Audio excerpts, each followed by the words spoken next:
স্বৰ্ণভাৰত পাৰ্টিয়ে বিশ্বাস কৰে যে চৰকাৰে পোনপটীয়াকৈ স্কুল চলাব নালাগে।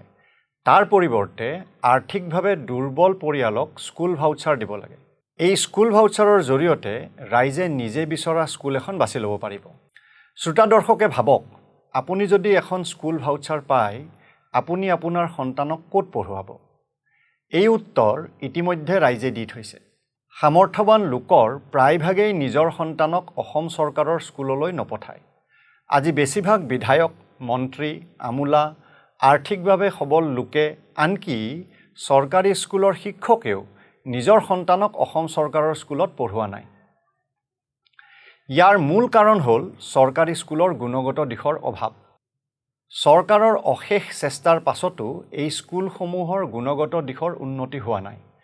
কওঁতে বহুতে ক'ব যে চৰকাৰী স্কুল ভাল হৈছে, বিশেষকৈ চৰকাৰী স্কুলৰ বিষয়াসকলে। কিন্তু তেওঁলোকৰ সন্তান ক'ত পঢ়ি আছে যদি চোৱা যায়, দেখিব তেওঁলোকৰ সন্তান ব্যক্তিগত খণ্ডৰ স্কুলত পঢ়ি আছে। চৰকাৰী স্কুল ভাল হোৱাৰ আশা ক্ষীণ, কাৰণ চৰকাৰী স্কুলৰ ফলাফল ভাল হওক বা বেয়া হওক, স্কুলৰ শিক্ষকসকলৰ একো ক্ষতি নহয়। খুব বেছি তেওঁলোকৰ বেলেগ এখন স্কুললৈ বদলি হ'ব। তাৰোপৰি স্কুলৰ বিভিন্ন আঁচনিৰ নামত ওপৰৰ পৰা তললৈ সকলোতে বেভিচাৰ। ফলত কোনেও কাৰো প্ৰতি জবাবদিহিতা নাথাকে। এজন মানুহৰ আৰ্থিক অৱস্থা উন্নত হোৱাৰ ক্ষেত্ৰত ভাল স্কুলীয়া শিক্ষাই বহুত বেছি অৰিহণা যোগায়। সেয়েহে আৰ্থিকভাৱে দুৰ্বল পৰিয়ালৰ সন্তানে ভাল শিক্ষা পোৱাটো অতিশয় দৰকাৰী।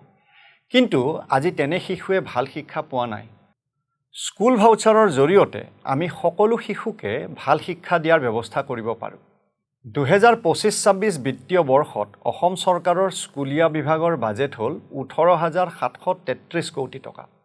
আৰু এই স্কুলসমূহত পঢ়ি আছে প্ৰায় 50 লাখ ছাত্ৰ ছাত্ৰী। অৰ্থাৎ চৰকাৰে মোটামুটিভাৱে প্ৰতিজন ছাত্ৰৰ বাবে বছৰি 37,000 টকা খৰচ কৰে।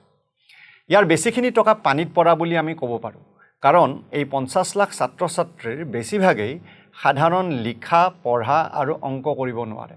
শ্ৰোতা দৰ্শকে তলত দিয়া অচৰৰ ৰিপৰ্ট পঢ়ি চাব পাৰে। সেয়েহে স্কুল ভাউচাৰৰ ব্যৱস্থা কৰা অতিশয় প্ৰয়োজনীয় বুলি আমি ভাবোঁ। যদি আমি ভাবোঁ যে এই ভাউচাৰৰ ব্যৱস্থা একেবাৰে নতুন কথা, তেনেহ'লে সকলো স্কুলতে একেলগে এই ব্যৱস্থা নকৰি প্ৰথম বৰ্ষত কেইখনমান বিদ্যালয়ত এই ভাউচাৰ ব্যৱস্থা প্ৰয়োগ কৰি চাব পাৰি। আমি দৃঢ়তাৰে ক'ব পাৰোঁ যে এই ভাউচাৰ ব্যৱস্থাই সকলো ছাত্ৰ ছাত্ৰীকেই ভাল শিক্ষা গ্ৰহণ কৰাৰ সুবিধা দিব।